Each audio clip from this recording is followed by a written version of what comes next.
m'appelle Xavier Lust, je suis designer, je suis basé à Bruxelles depuis toujours et je travaille avec beaucoup de marques italiennes, donc aujourd'hui plus ou moins une dizaine de marques italiennes avec qui je collabore chaque année ou tous les 2-3 ans et donc aussi quelques marques belges.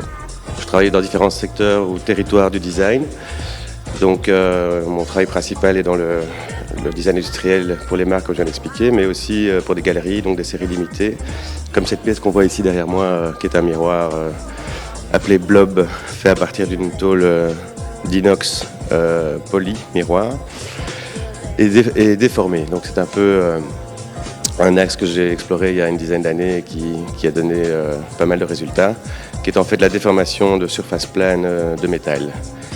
Et c'est devenu, donc cette déformation naturelle de la matière, qui est faite en fait sans moule, est devenue un peu un style qui m'est attribué, c'est devenu un peu mon style.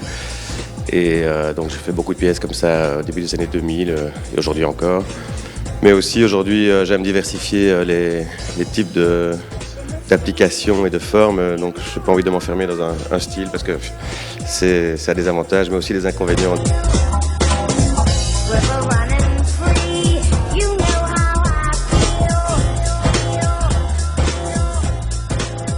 J'aime faire des objets qui sont hors du temps, enfin, qui donc aussi dans cette notion de tradition, je pense qu'un objet qui a vraiment du sens et une raison d'être traverse bien le temps. Et donc c'est vrai que j'ai fait des modèles il y a 15 ans qui sont sortis l'année dernière chez Dryad, une marque italienne, donc c'est l'étagère Virgo qu'on voit là-bas dans le coin. Et donc c'est amusant parce que voilà, ça prouve que ça a traversé le temps et que ça a toujours une bonne place aujourd'hui, quoi. Je pense qu'on est dans une période de recherche un peu aujourd'hui et il y a des lignes qui tendent à se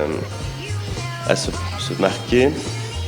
Et j'aurais tendance, d'après ce que j'ai vu, tendance à croire en tout cas que le type de ligne que j'utilise depuis 10 ans est de plus en plus présent en fait, devient un peu une tendance générale, j'ai l'impression.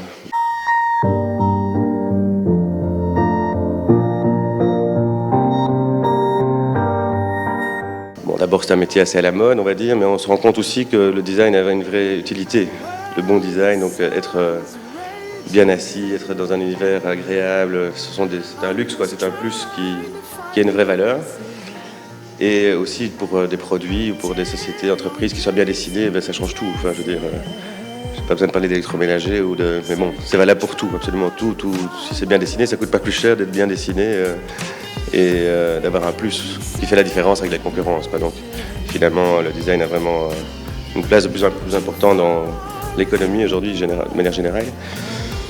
Mais aussi, alors, il y a probablement grâce au développement du design de galerie, de design contemporain en galerie, de plus en plus, le designer a la possibilité d'être aussi un artiste. Donc c'est vrai que moi, je me suis toujours défendu d'être un artiste depuis longtemps parce que je trouve que le métier de designer est finalement beaucoup plus complexe parce qu'on a des aspects justement de fonctionnalité et de coûts de production, etc., qui font qu'on est beaucoup moins dans une expression libre. L'erreur est possible.